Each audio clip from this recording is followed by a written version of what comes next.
Hi there, welcome to Comp Academy, where we teach you about programming and computer science in a fun and accessible way. I'm Robin Andrews, and this is a video about using try and except blocks in Python. Now, the best way to show you how this works is with an example. So let's do some coding. If you follow along with me, it's the best way to learn. So we're going to import random.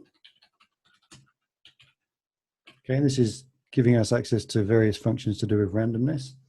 We're going to create a list of random values, and we're going to call it x's. And we're going to use random.randint between 0 and 9. So this gives us a random integer between 0 and 9. And we're going to do it for 10 times, I think, in range 10. Okay. Now you'll see here, well, two things. Well, the first is that I'm using a list comprehension. Now these are very handy constructs in Python when working with lists.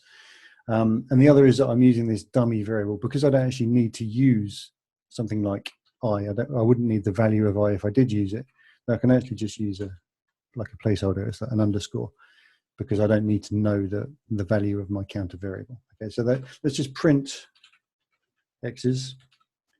Okay, run that, see where we get. Okay, so there's the output, and if I did it again, I would get different output because it's random. Okay, so hopefully that makes sense so far.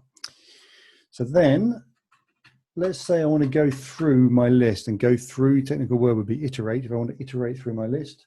So if I do for I in range, and then len of x's. So this is the classic way, or one of the classic ways of iterating through a list.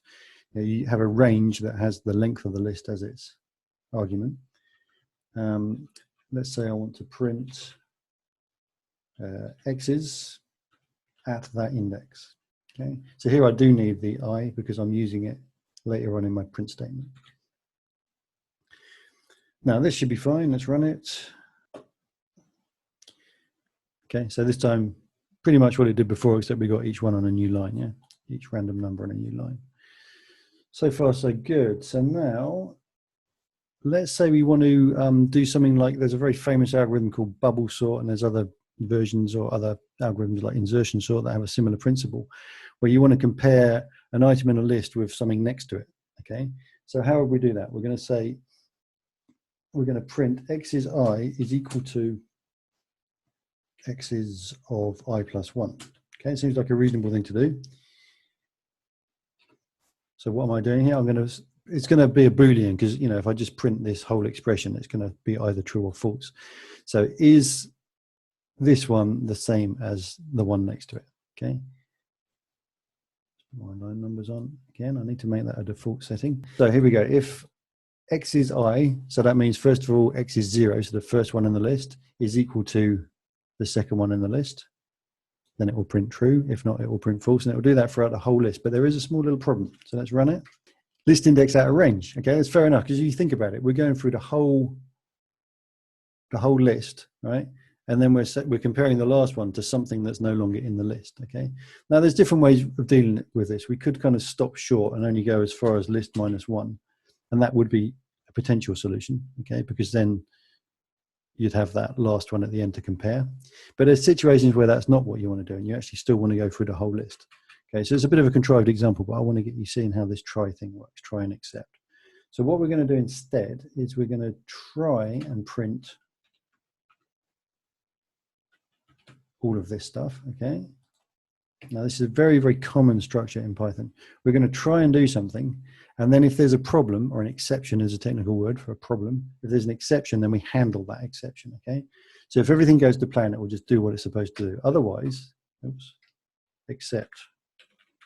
Okay, so if there's an exception, and you can just have a generic, like anything that goes wrong, okay, and then do stuff.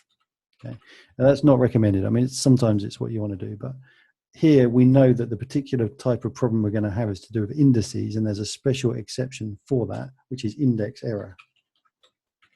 Okay, so this might be your first ever exception you've learned about. There's a whole bunch of them, but they're all fairly logical. Okay, so index error. If you can be specific about your exceptions, and you should be.